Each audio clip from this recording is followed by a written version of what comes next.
can bear. When we are apart, how it hurts my heart. So fly, oh fly away, and say I hope and pray this lover's melody will bring her back to me.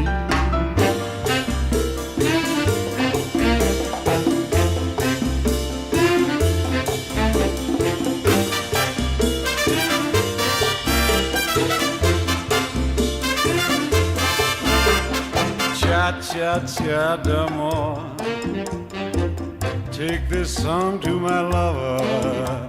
Shoo, shoo, little bird, go and find my love.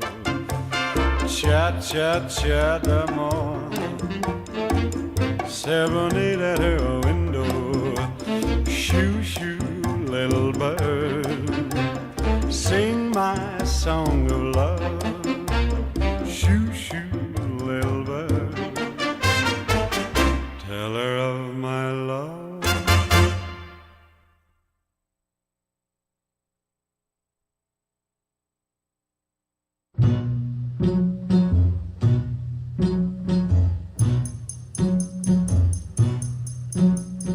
Catch a falling star and put it in your pocket, never let it fade away. Catch a falling star and put it in your pocket, save it for a rainy day. For love may come and tap you on the shoulder some starless night, just in case you feel you want to hold her. You'll have a pocket full of starlight. Catch a falling star and put it in your pocket, never let it fade away. Catch a falling star and put it in your pocket, save it for a rainy day. For love may come and tap you on the shoulder some starless night, and just in case you feel you want to hold her, you'll have a pocket full of starlight. Pocket full of starlight. Catch a falling star and put it in your pocket, never let it fade away. Catch a falling star and put it in your pocket, save it for a rainy day. Rainy day. For when your troubles start multiplying, and they just might, it's easy to forget them without trying. With just a pocket full of starlight, catch a falling star and put it in your pocket, never let it fade away. Catch a falling star and put it in your pocket, save it for a rainy day. Save it for a rainy day. Save it for a rainy day.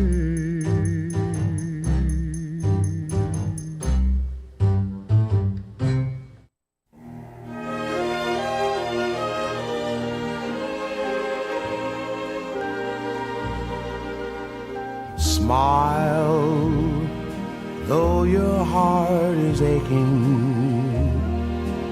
Smile, even though it's breaking. When there are clouds in the sky, you'll get by.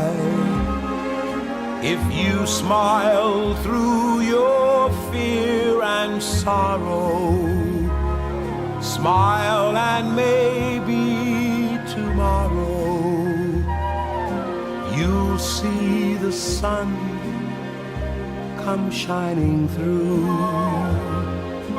for you. Light up your face with gladness, hide every trace of sadness. although a tear may be ever so near. That's the time you must keep on trying. Smile, what's the use of crying? You'll find that life is still worthwhile if you just smile.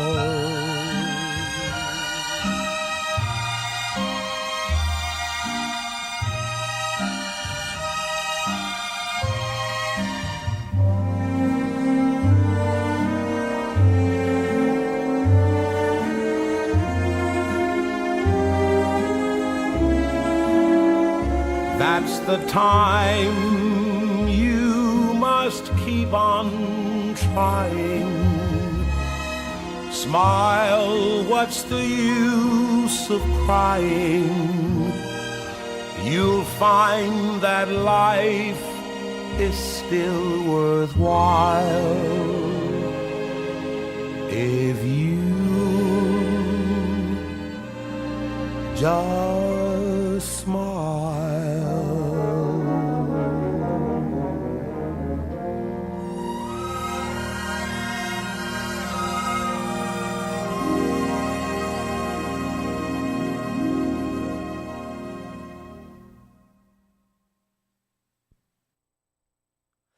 Turn your eyes upon Jesus.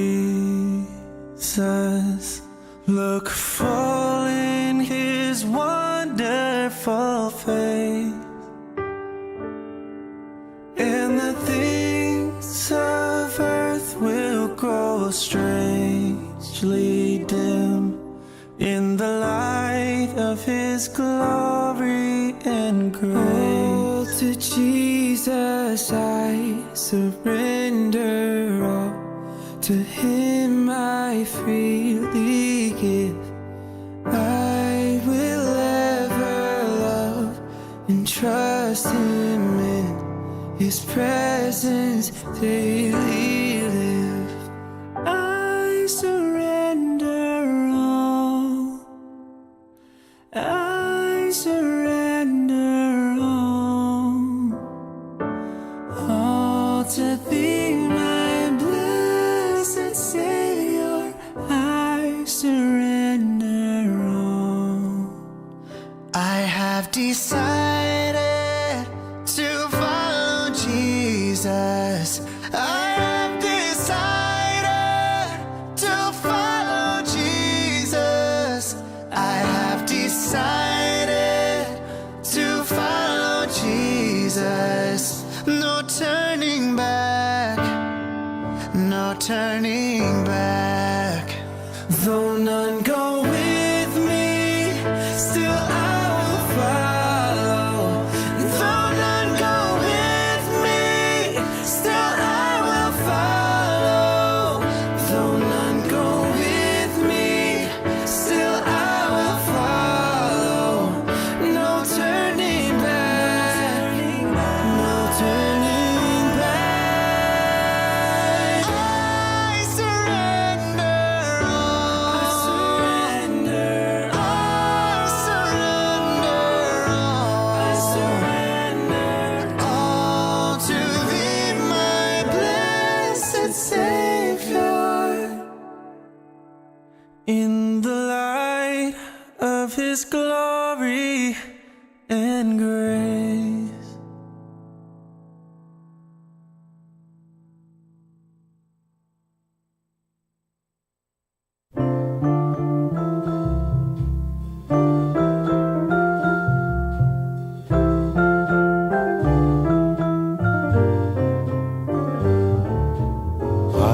Unforgettable, that's what you are. Unforgettable, though near or far.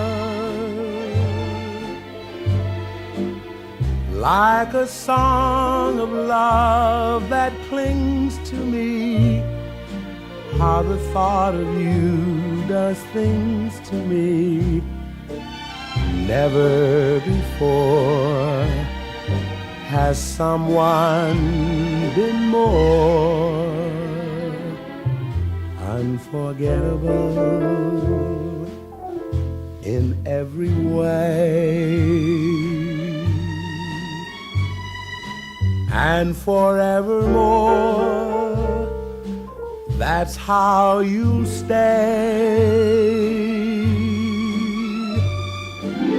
That's why, darling, it's incredible that someone so unforgettable thinks that I am unforgettable too.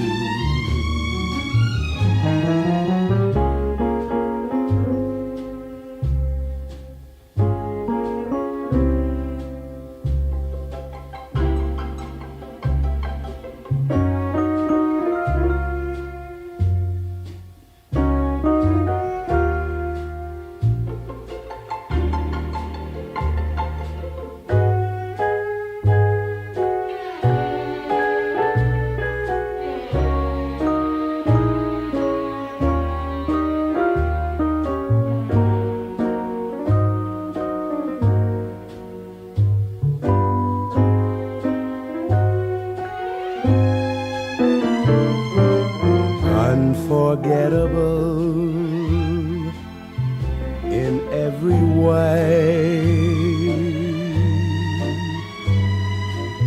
and forevermore, that's how you'll stay. That's why, darling, it's incredible that someone so unforgettable thinks that I am unforgettable too.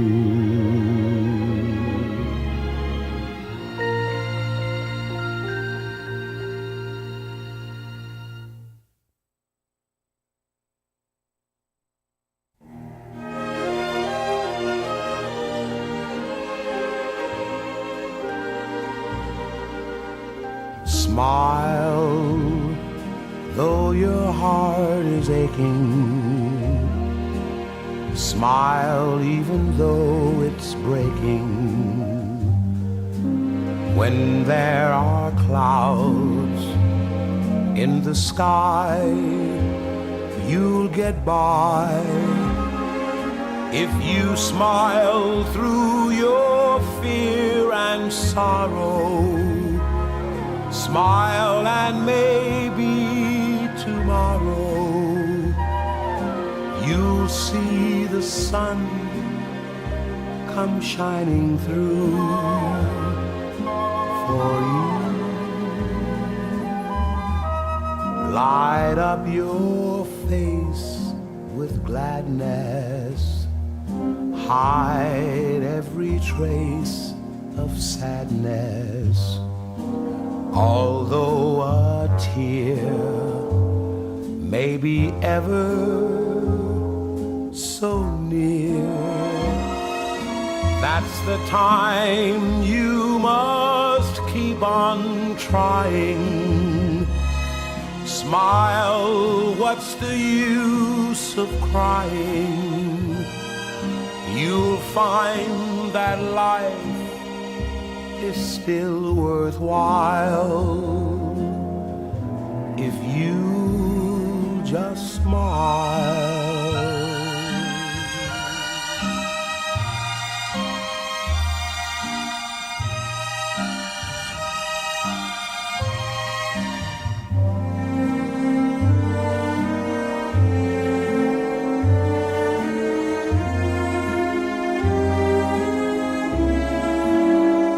That's the time you must keep on trying. Smile, what's the use of crying? you'll find that life is still worthwhile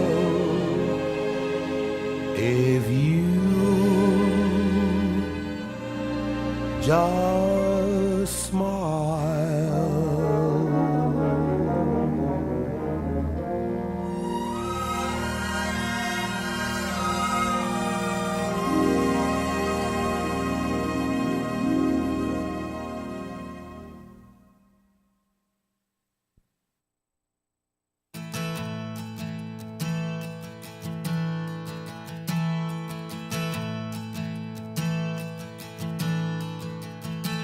Oh, I've heard 1,000 stories of what they think you're like, but I've heard the tender whisper of love in the dead of night, and you tell me that you're pleased and that I'm never alone. You're a good, good father. It's who you are. It's who you are. It's who you are. And I'm loved by you. It's who I am. It's who I am. It's who I am.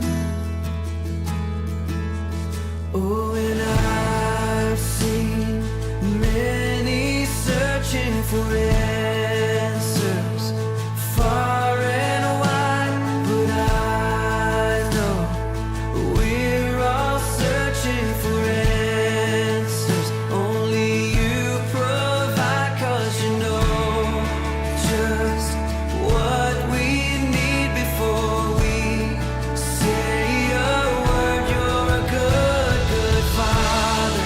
It's who you are. It's who you are. It's who you are, and I'm loved by you. It's who I am. It's who I am. It's who I am. Because you are perfect in all of your ways. You are perfect in all of your ways. You are perfect in all of your ways to us. You are perfect in all of your ways. Oh, you're perfect in all of your ways. You are perfect in all of your ways to us. Oh, it's love so undeniable. I can hardly speak. Peace so unexplainable. I can hardly think as you call me. Deeper still as you call me. Deeper still as you call me. Deeper still into love. Love, love. You're a good, good father. It's who you are. It's who you are. It's who you are, and I'm loved by you. It's who I am. It's who I am. It's who I am. You're a good, good father. It's who you are. It's who you are. It's who you are, and I'm loved by you. It's who I am. It's who I am. It's who I am. You're a good, good father. It's who you are. It's who you are. It's who you are, and I'm loved by you. It's who I am. It's who I am.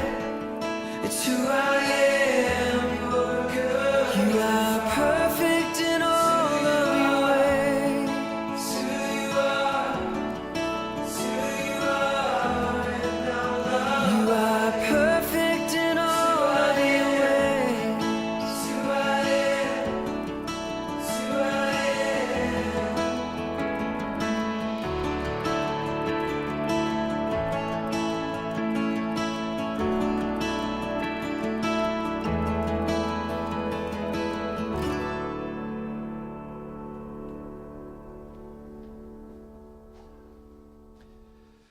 A good father.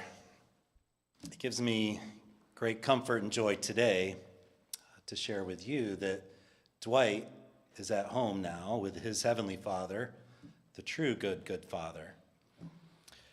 Dwight knew he was loved by God, and while he would admit to being far from perfect, he trusted in that love to cover his sin, and he knew, as the song mentioned, a peace so unexplainable. And in the end, he was truly ready and excited to meet his good Father. Thank you for being here today.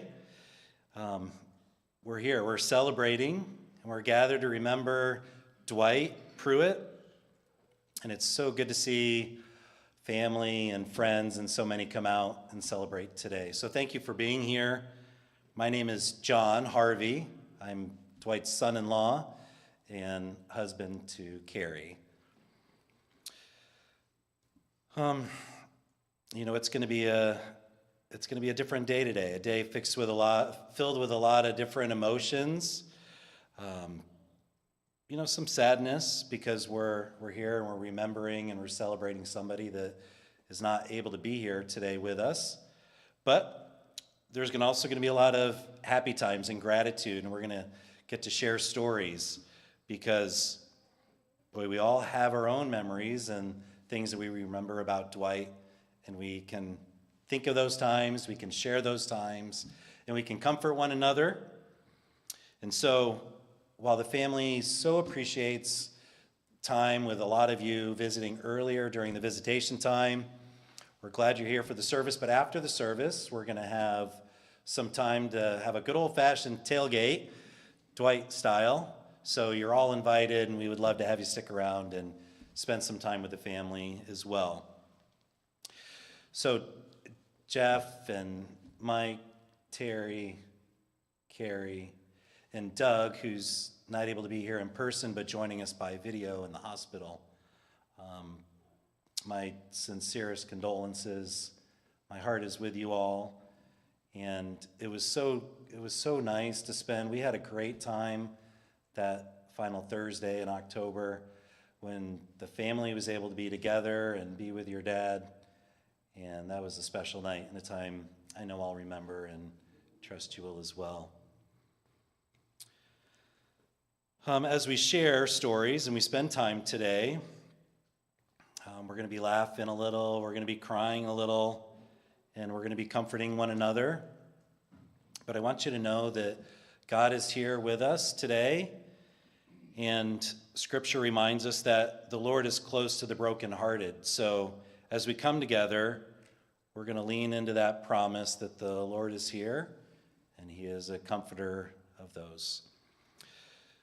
So pray with me and bow your heads, if you will. God, we invite you into this moment. We ask for your comfort, your peace, your presence with each person here. I thank you for the life of Dwight, the ways that he touched so many people, for the memories that will stay with us forever. Please guide our time together, surround us with your love, and fill us with your hope. And it's in your name we pray. Amen. All right, I'm going to read from the obituary, and I thought it did a great job of sharing and capturing so much of what Dwight loved to do, the passion that he had with his life. So I'll read now. Dwight Prewitt, 90, of Bloomington, Indiana, passed away peacefully on Saturday, October 25th, 2025, at the home of his daughter, Carrie, in Leo, Indiana. He was born on November 23rd, 1934, in Lawrence County, Indiana, to Sidney Lloyd and Carrie Alice Raines Prewitt. To know Dwight was to love him. With his $1 million smile, his gentle heart, he embodied kindness, generosity, and joy. He was a loving husband, father, grandfather, and great-grandfather. And he could often be found cheering from the sidelines of wrestling matches, football games, at the sprint car races. He was a loyal friend and a true people person. Dwight never met a stranger. A 1954 graduate of Bedford High School, Dwight built a lifelong reputation for hard work. He began his career as a mason and proud member of the Bricklayers International Union of America. And over the years, he found fulfillment as a self-employed businessman, serving as a notary public, a real estate broker, and a property owner. He was a dedicated member of Moose Lodge number 1081. Dwight was passionate about helping others through charitable causes, including the Muscular Dystrophy Association, the American Cancer Society, and Moose Heart Moose Haven. He was also active in the American Legion, the Eagles, and the Elks, and sports were one of Dwight's great joys, hence the IU gear and the tailgating. I'm sure you all can appreciate that. He was a lifelong fan of Indiana University athletics. He was a proud member of the Bi-County Wrestling Club, the Bloomington South Wrestling Club, and the Hoosier Varsity Club for over 6 decades. He was also treasurer of the Indiana University wrestling team for many years. And true to form, he waited until after IU's resounding 50-point victory over UCLA before departing to be at home with his father. Dwight cherished his many lifelong friendships and the great times he had with them tailgating at IU games, traveling to sprint car races or Indy 500. He loved music, especially the timeless voices of Johnny Mathis and Nat King Cole. He never missed a chance to sing along, and in his later years, he found great joy and fellowship at Lakewood Park Baptist Church in Auburn, Indiana, where he was deeply loved by his church family and also loved deeply by the compassionate caregiving team at Heart to Heart Hospice. A few of the family members are going to share today and share some memories and stories, so I'm going to introduce them. At this time, I would like to invite Mike up to share a few words.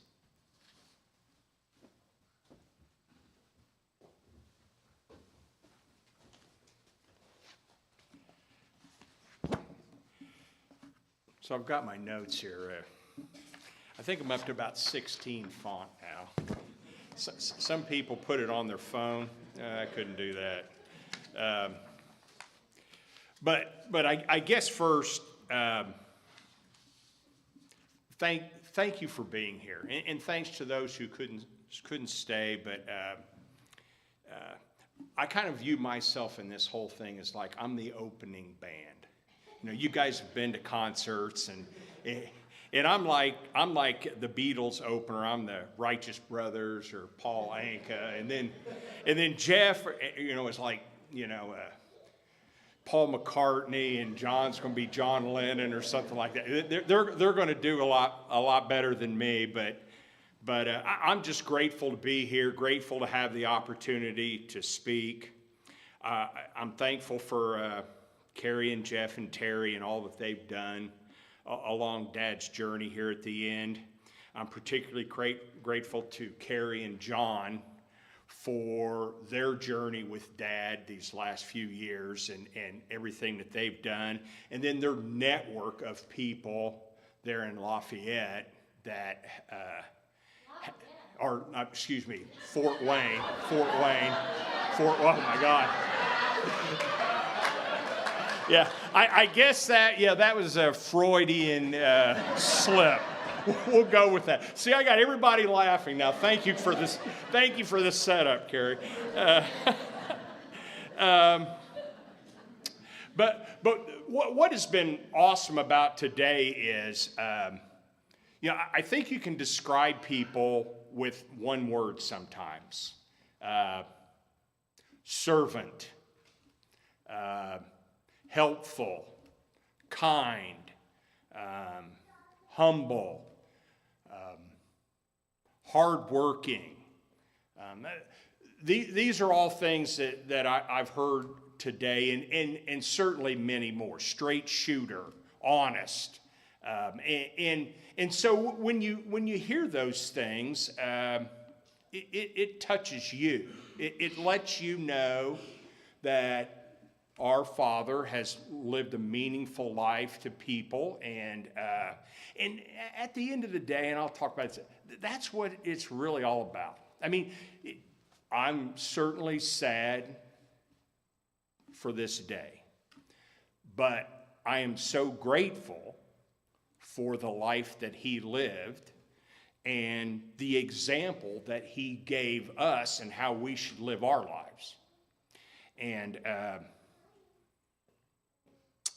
you know, he obviously, John mentioned he loved all sports, particularly loved racing, loved wrestling. Jeff and I shared some golf stories about, he tried to help us out in our golf game. I think we would both agree we're still not very good, and he's probably still pounding sand because he couldn't have helped us any more than he did. But we'll keep trying. He loved music, and he loved spending time with people, and he really enjoyed that. And so certainly he loved IU football, and we joke about, one of my buddies called me last year and said, have you been down to a game? Because we used to go to the games all the time, and I'll talk a little bit about some road trip or two that we took, but I said, no, and he said, gosh, he goes, it's unbelievable how good they are. And I am grateful that Dad got to view that, witness that, share that here at the end for himself, because I feel like I waited 60 plus years. God knows how long he's been waiting for this day. And so grateful that IU is relevant, and he got to witness some of that. You know, I mentioned the tailgating. He loved tailgating. He passed that love of tailgating on to me because we've traveled, my wife and I have traveled around to a lot of stadiums, and we've got to tailgate. And when he tailgated, he was serious about it. And it was a party, and he always brought people in. Didn't matter if he knew them or not. And I've met some people that he shared that with, and we took some trips. We went to, Moon was his co-pilot always, and so loved Moon, and you know, we went to Purdue, Wisconsin, Ohio State, Michigan State. Got a great story for that, but I'll probably let go of that one. Penn State. Went to the Peach Bowl a couple of times. One of my best memories of the Peach Bowl in 1988, they were playing Tennessee. And so the game was on January the 2nd. So we left on New Year's Day. So we hop in his van, and we're driving to Atlanta in this van. And so we're sitting in lawn chairs in the back of this van. We're playing cards in the back of this van, these lawn chairs. And we couldn't have been 10 miles down the road, and he pulls over, and I'm thinking, oh my gosh, what's wrong?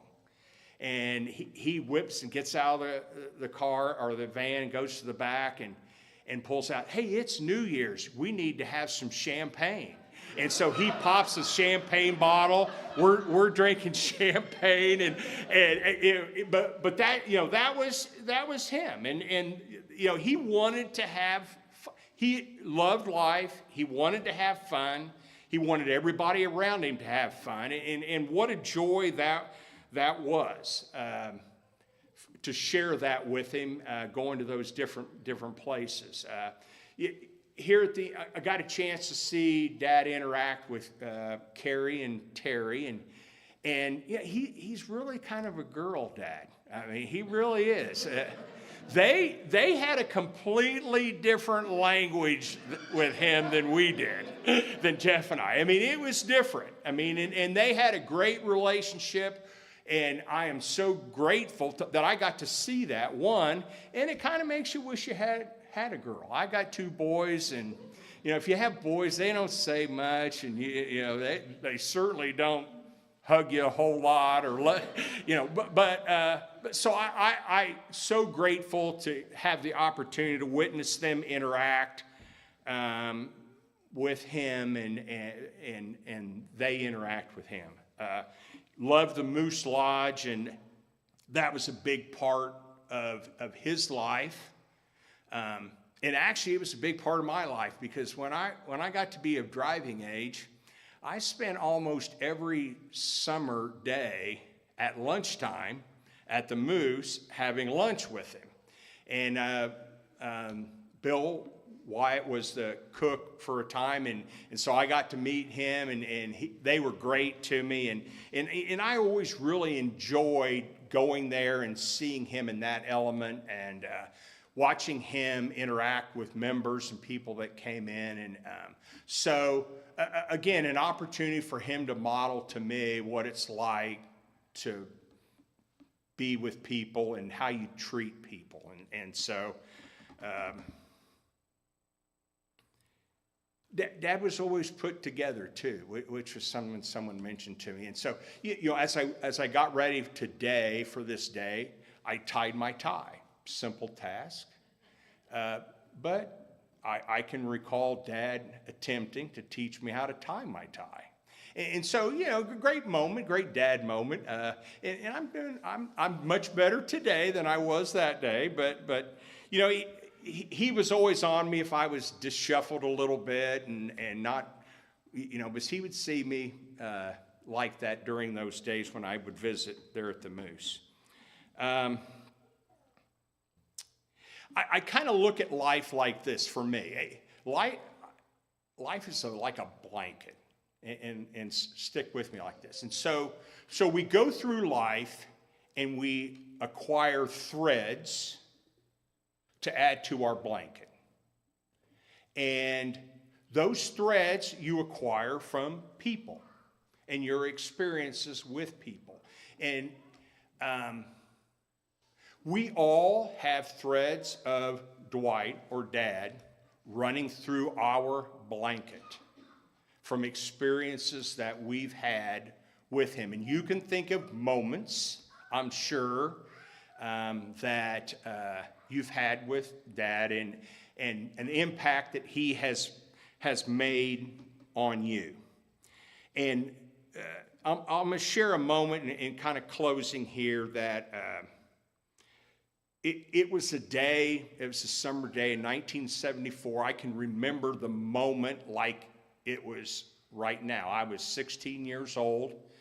I just had lunch with Dad, a buddy of mine, and we were walking out the door there on South College, right outside the Moose, and we're on the sidewalk, and I said something stupid like a kid would do,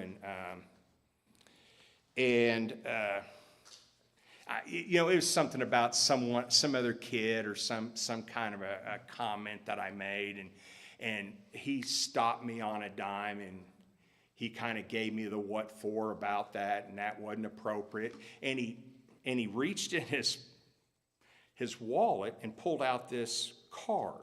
And I've still got the card. Now, it's not in very good shape, but I have literally carried it since then. Now, I'm 67 now, so do the math. It's been a while, okay? And so and the card says this, and it's by a guy named William Boatner, and it says, "Your greatness is measured by your kindness, your education and intellect by your modesty. Your ignorance is betrayed by your suspicions and prejudice. Your real caliber is measured by the consideration and tolerance you have for others." And I leave you with that because that has guided me for the rest of my life in how I try to interact with people and how I've tried to live my life.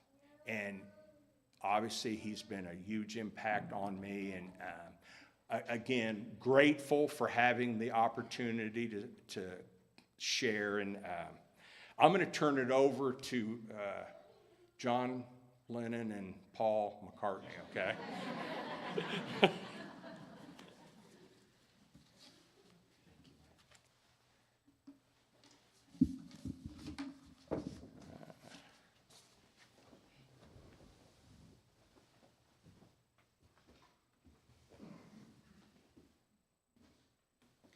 on ahead, Jeff. I'm good.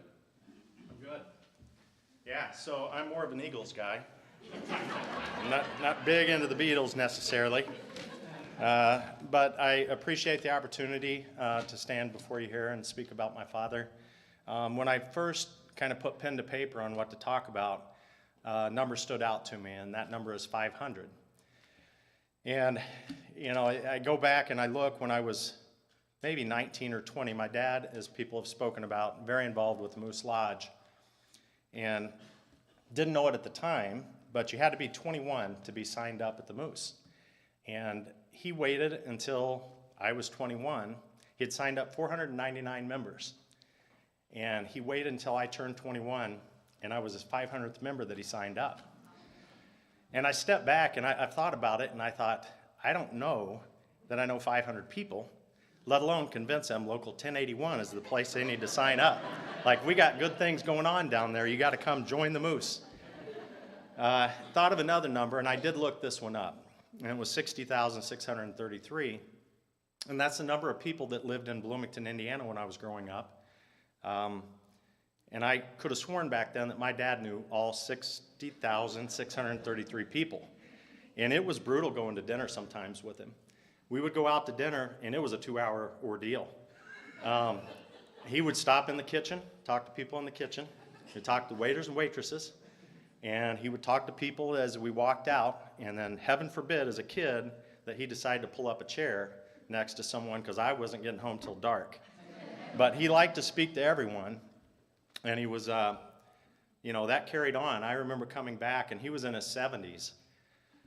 We go downtown to eat, downtown Bloomington, and, you know, of course, growing up, everyone knew Dwight, right? Hey, I know Dwight.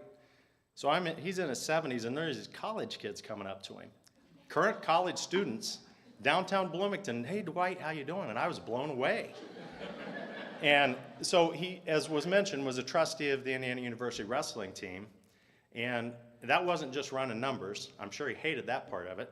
But that was an opportunity for him to get to know more people. It was an opportunity for him to reach out. And he made an effort to talk to everybody he came across and spoke to.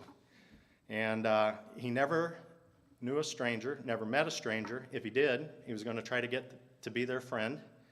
He knew everyone, and he would speak to anyone. The other thing that stood out to me about him is empathy. You know, Mike spoke about a word. Sometimes one word can describe someone. And I think of empathy when I think of my dad. He wanted to help others in need. He always believed that people had the best intentions. They didn't always, and he might find that out, but he never questioned anyone else. He always believed people had the best intentions in their life, and he wanted to lift people up. And it could be big or small. I remember they had rental property out on Maple here in Bloomington. And, you know, my mom, if you knew her, she was really built and driven by business, right? She's going to push things. And this young lady that lived there, she'd been there 3 years and came around to fall time and, hey, we need to raise rent on people. It's time to raise the rent, right? And we're going to raise her rent $20. My dad pushed back on it. There's no way we can do that. That young lady can't afford that. There's no way we can charge her extra money. She's barely getting by. And, you know, 6 months goes by, and she paid in cash, always in an envelope. And my dad was busy. It was the first of the month. He hadn't brought home an envelope. So she swung by there and picked up rent, got out to the car, counted it, and it was short. And she went up and said, hey, you're $20 short. She said, no, that's what I've been paying for about 3 years now. My mom didn't say anything. She got home, confronted my dad, and it turned out my dad had been reaching in his pocket, adding that $20 so that she didn't have to pay. And that's the type of guy he was. You know, the Moose Lodge was brought up, and he used his love for people the charities that were mentioned. For example, Jerry Lewis Telethon. And if you looked when you first came into the room, there's a picture. You may wonder why it's there. It's a small black and white, and it's a row of telephones on a table. And Jerry Lewis, and for the younger generation, you can look him up, he had a telethon for the Muscular Dystrophy Association, and my dad for Central Indiana ran that. And he was driven to provide for others and to hit that goal. He was there to mark the line and color it in red. Jerry, there was a 24-hour continuous deal, and Jerry, he changed when he got older, but he would stay up for all 24 hours, and it was all televised on TV, and my dad did the same at the Moose Lodge. And I can remember going there. There were, if you see the picture, there's a row of telephones this way. There was another row the other side. And, you know, not just somebody that was charitable about it, but cared and made a difference and wanted to do something about it. And I can remember, you know, there was a charity, children's charity group that he wanted to support, and he was always a marketer. He always thought about what we could do to make this better. Bringing in Indiana University football, this was in the late 70s, maybe 1980. He thought, well, how can we help the Children's Association? He invited Tim Clifford and Mark Harkrader. So again, if you're younger, you don't remember them, but they were heroes of mine back then. I think they were involved in the 1979 Holiday Bowl, and he had Tim Clifford and Mark Harkrader out there to support this event. Now, nil money, if you know college sports nowadays, was not a thing back then, and I don't think you're supposed to give money, and I don't know if he gave money to show up, but he certainly found a way to get Tim and Mark Harkrader to stop out. But it was all about empathy and helping others and helping those in need. And heaven knows that Indiana University football needed empathy. And I think part of the reason he was such a big football fan is because he needed to lift that team up. I don't know the exact years, but it was over 65 years he was a season ticket holder.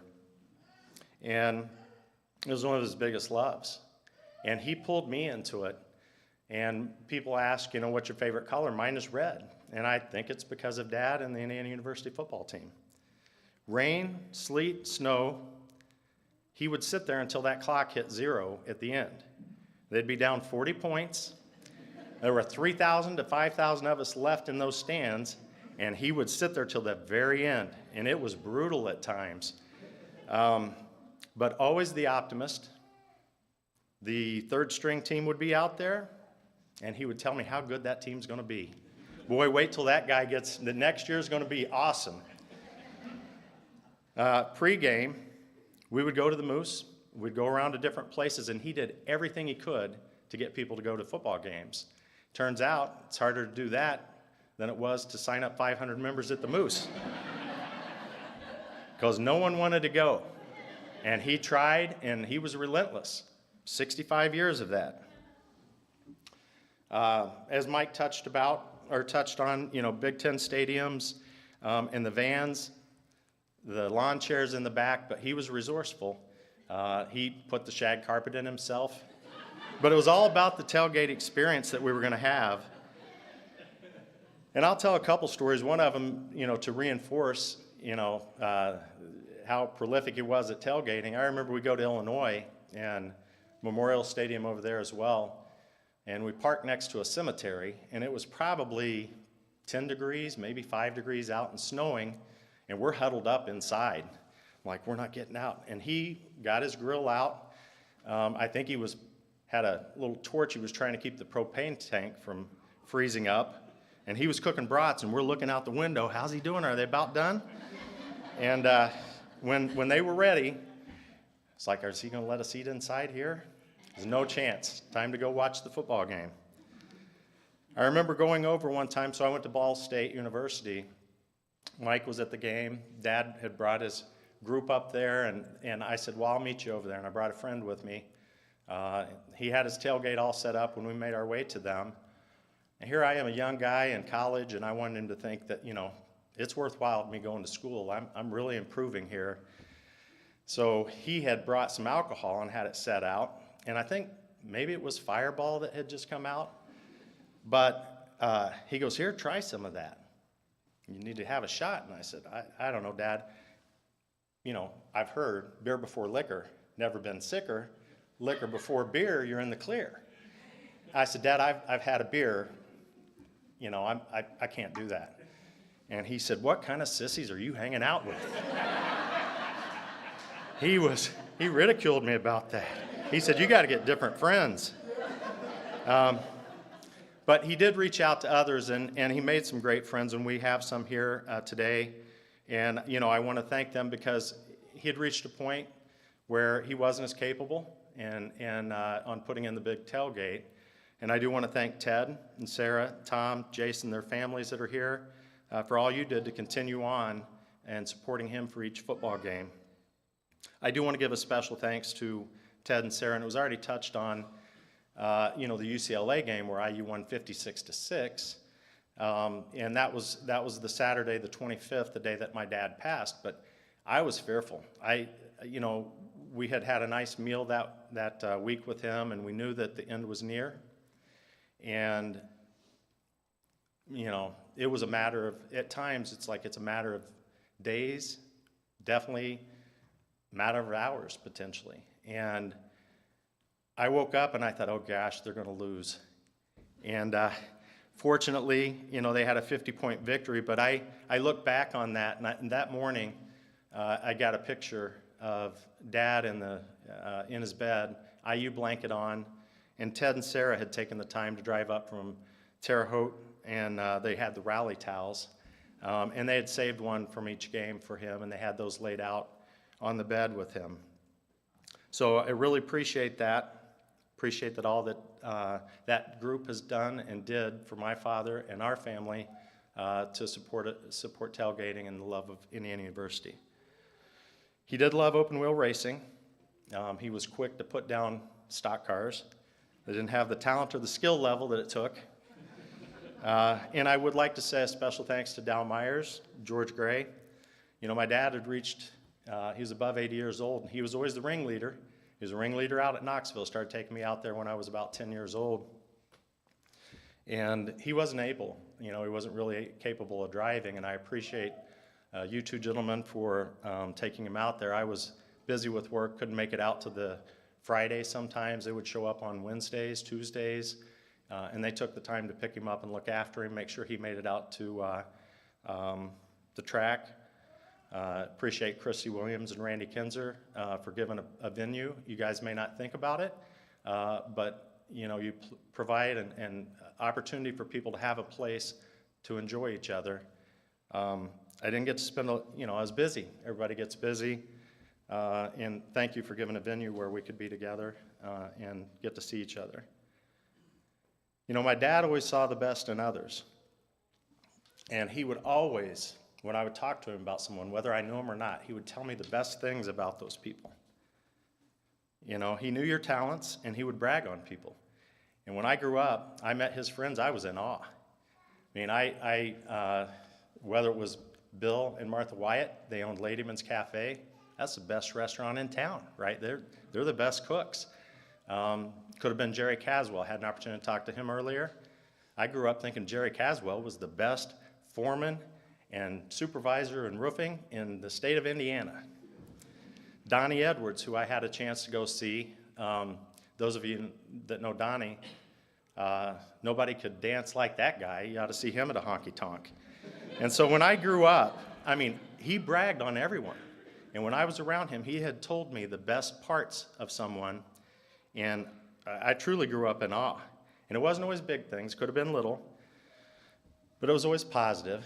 I remember I went to lunch with him when I was younger, and we went to McDonald's, and he sat down, and it was one of my friends got brought up, and I won't say his name, but we sat down, and my dad got his Big Mac out. He opened it up. He got the hamburger on one side, an empty lid on the other, and he took his fries and dumped them in there. We'll just say his name's Jeff, but he said, that's the smartest thing I've ever seen Jeff do.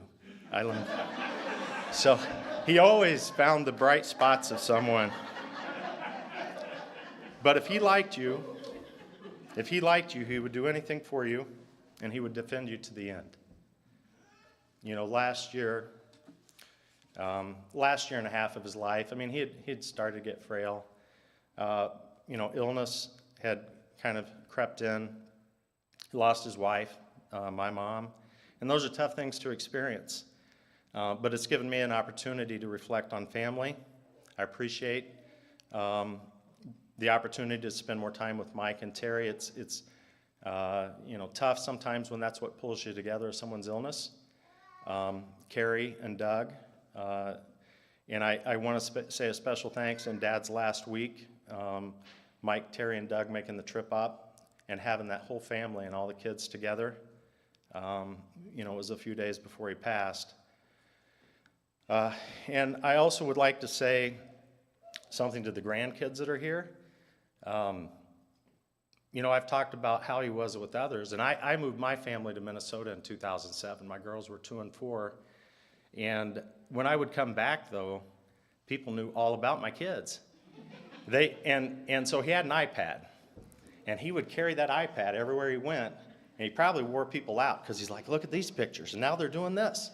So he truly knew everything about you as grandkids, and he bragged on you. And whether it was Thomas and Tyler in baseball, Kate in dance, Anna making a blanket for him, Casey in gymnastics, Jessica with art, Julia with debate, or Trent and Kyle in football. Everybody knew the latest, greatest with you as grandchildren of him. And he bragged on you, and he pulled that iPad out and showed pictures. So tried to make sure that he had those. I want to say a special thanks to Carrie.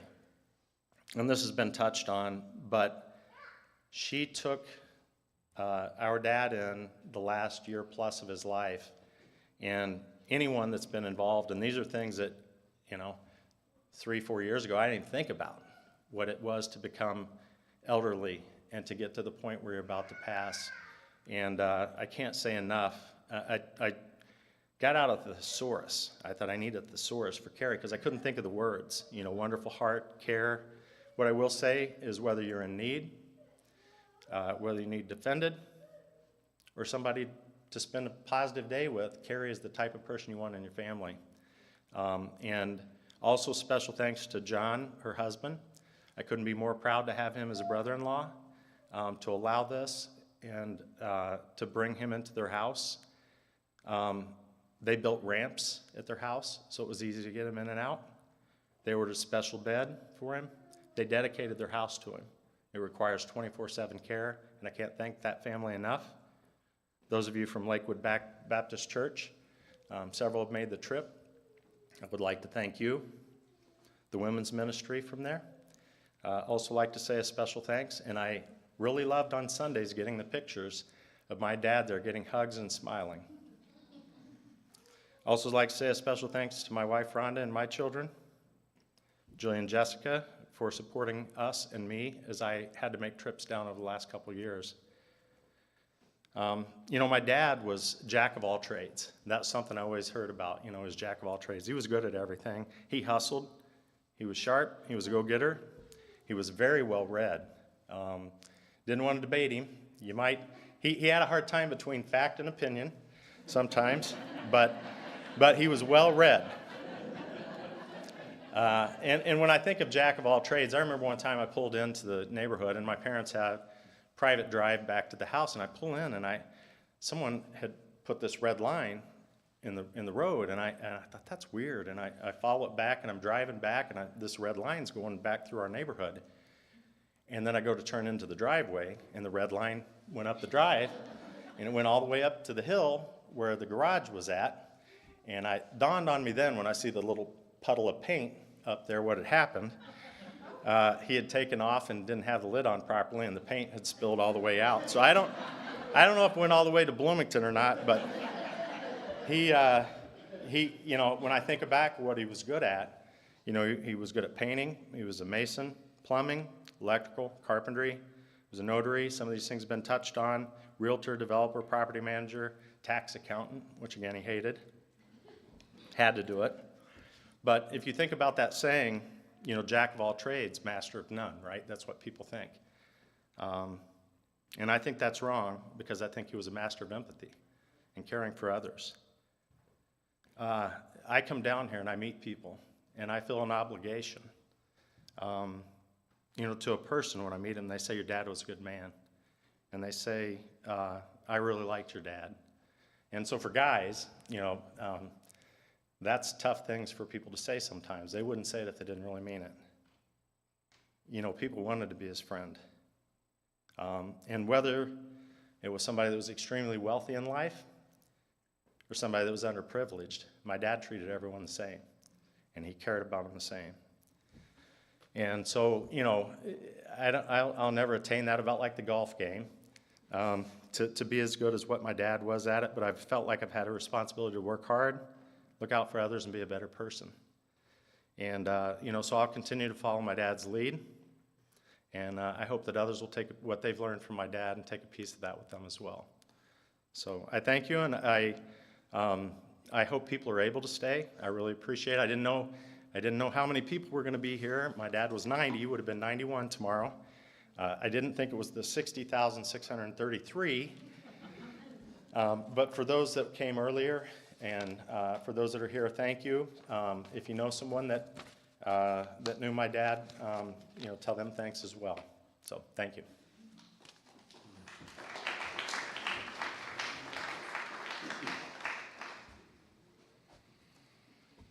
Thank you, Mike and Jeff. Dwight left quite an impression. There's no doubt about that. Well, my perspective of the time I had with Dwight was a little bit different. One of my first memories of Dwight was, sheepishly kind of heading into the room to talk to him because I loved his daughter and wanted his blessing in marriage. And his view was, I trust her. She knows, she's a grown-up.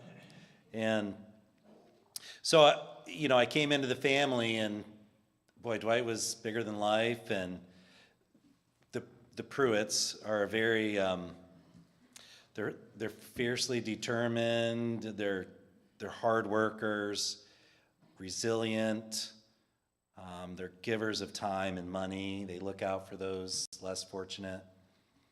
And boy, when I see the impact that Dwight and Esther have had on their kids, it's great. It's a tough act to follow. So over the past 5 years, I got to see a little bit more of a tender side of Dwight than what I knew early on. As he aged and was starting to have some health problems, and Carrie did some traveling, and so I was home with Dwight. And after spending a few days with him, it just struck me one afternoon. I just realized, wow, I really care for this man, and so I'm thankful that I had that chance to bond with Dwight and to connect, and really just that the Lord gave me a heart to serve Dwight. He served so well in his life and served others that how could we not? Right? How could we not give back? So we made some good memories. We spent a lot of time with Dwight in the evenings. The day would settle down. We'd be getting ready for bed, and we'd listen to some music. We'd read some Bob Goff stories.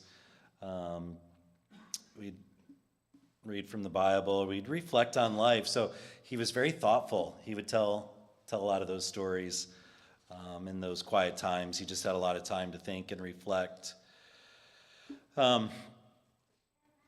And it wasn't always easy. There were some tough times, but as Carrie would say, it's a little bit like childbirth, where you go through the labor, and it's really difficult and challenging, but when that life comes and that child's there, you forget about the tough times. And it was that way with Dwight. The joy that we had in those fun times far outweighed some of the tough times, and we'll miss that. Dwight liked to travel and a lot of the vacations, and so I remember one night, sometimes he wouldn't be quite sure where he was, and he would talk about his travels, and he'd be like, "Now I've stayed in some great places, and I've stayed in some not so great places, but boy, he'd look around his room, he'd like, boy, this place is a dump. And I try not to take that personal. But we did the best, and he didn't realize. One night he said, I'm quitting this place in the morning. So as soon as we get up, but he would say he had a good life, that he didn't have any hate in his heart for anybody. He would often say that the Lord was so good to him, and he didn't know why. He couldn't really put it together, but he really sensed God's grace in his life. He would say, I've never been sick a day in my life. Right, Shayna? He'd come in, the nurses would come in, and he'd be like, I don't know what you're doing here. I've never been sick a day in my life. But he made everybody feel welcome and appreciated. He would talk about heaven, that he wasn't afraid to go. He was anxious to see his mom and his dad and his kids or his siblings. And he would talk about his dear wife, Esther. And it was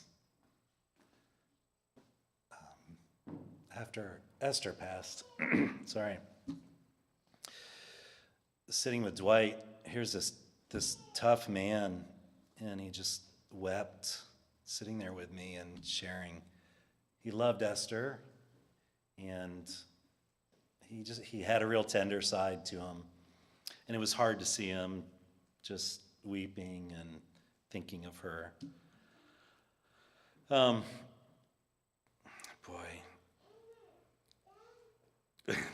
Here's another football story. So last season, IU was doing really well, and he was anxious. We were hopeful to go to a bowl game, but it was outdoors and it was cold. And one weekend, his health took a little bit of a turn, and there was different times where, we weren't sure if he was going to make it. One day was particularly tough, and we woke up in the morning and something changed. He was much better, and wow, Dwight, what happened? He said, the good Lord said he was coming to take me home, but I asked him if I could stay and watch the game.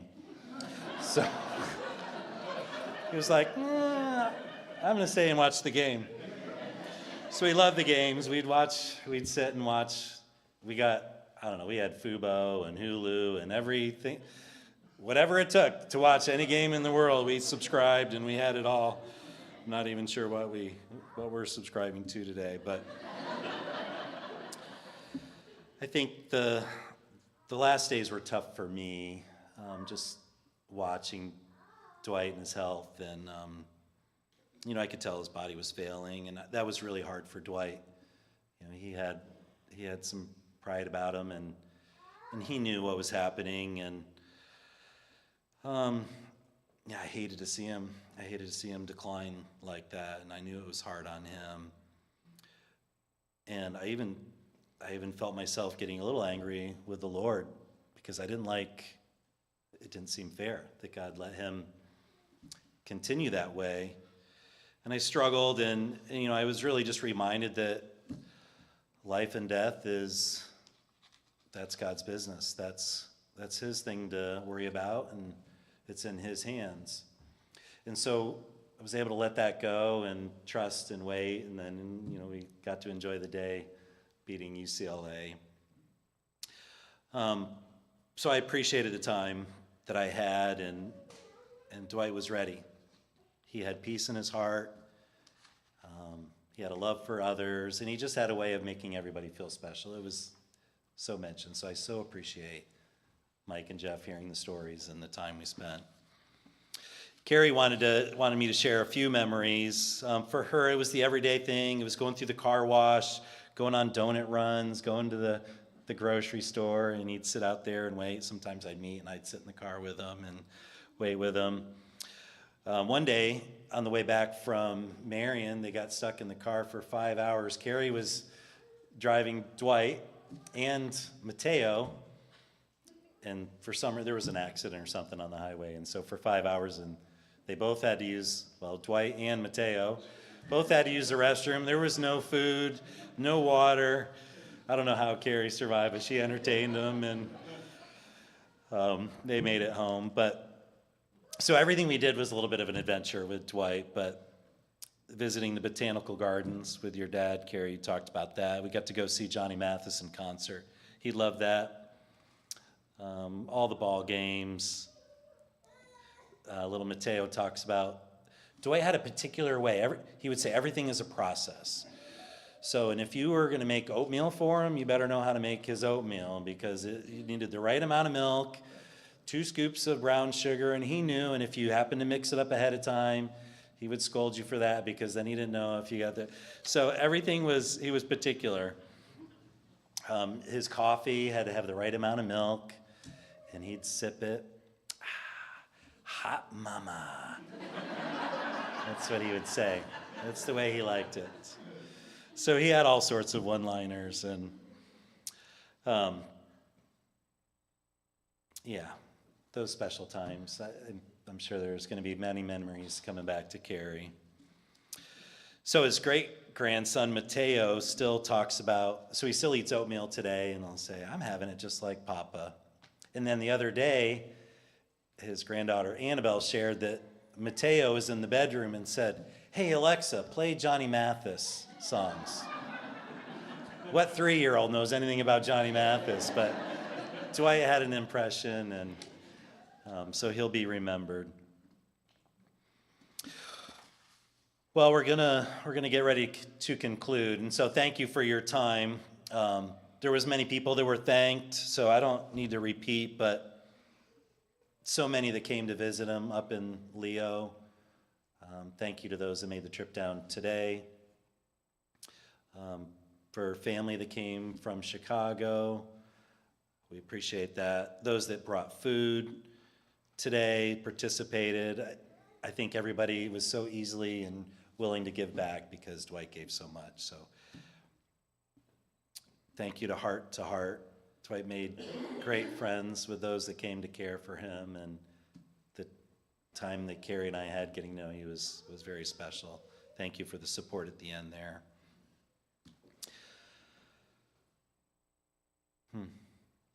Well, we could go on. And so there's going to be more time for that. So why don't you join me? I'm going to pray. We're going to get ready to close. We're going to listen to another song. The family's going to be excused. We're going to have a fun tailgate. But let's pray together. God, thank you for the opportunity to know Dwight, for every moment of kindness, the laughter, the encouragement, the love that we shared. Thank you for the grace that you showed him. And I thank you that he is with you in heaven. Wrap your arms around the family today. Give them strength for today and hope for tomorrow. We thank you for your goodness that is undeserved. And we will have fond memories of Dwight as he's rejoicing with you. It's in Jesus' name we pray. Amen. So again, as we conclude the service, a couple notes to share. Again, we're going to sing... Well, we're going to play a song. We're going to be excusing the family. They're going to be moving into the room that we were at earlier to start the tailgate. During the song, then you're going to get dismissed row by row. We're going to give the family a couple minutes to get settled over there. If you didn't get a chance to sign the guest book, we would ask that you do that. We would love to know that you are here and be able to remember that. And if you're going to stay for the tailgate, that's great. If you can't stay, and if you would like to say goodbye to the family, again, they're going to be over there in the reception area as well, so you can do that. Your presence means so much today, so thank you. It means more than you know.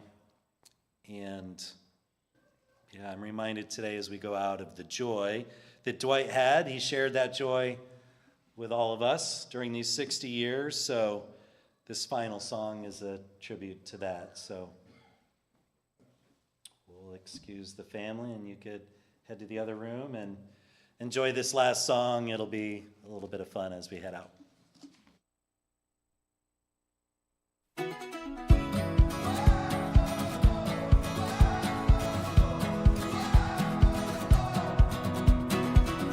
In the valley of the shadow, I got a feeling it's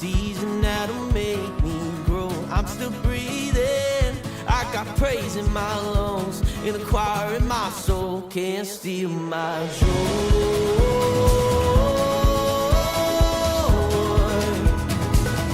Can't steal my joy.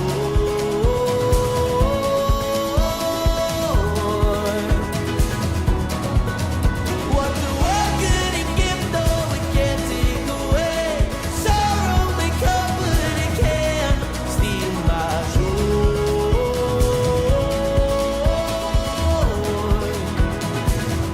Can't steal my joy. In the highs, in the lows, you fill my cup, you fill it up until it overflows. I remember, I'll keep holding on to hope, 'cause you're the king of Rolling Stones, can't steal my joy.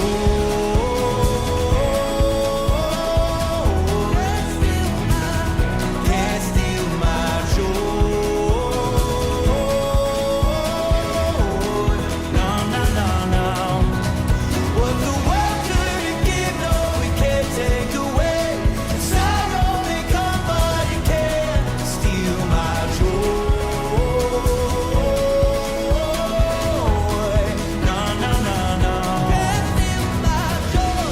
Whoa, oh, oh, whoa, oh, oh, whoa, oh, oh. Can't steal my joy. Whoa, oh, oh, whoa, oh, oh, whoa, oh, oh. Can't steal my Joy, joy, joy, down in my heart, down in my soul, deep in my bones. I got the joy, joy, joy, I can't contain. Nothing can quiet my praise. I got the joy,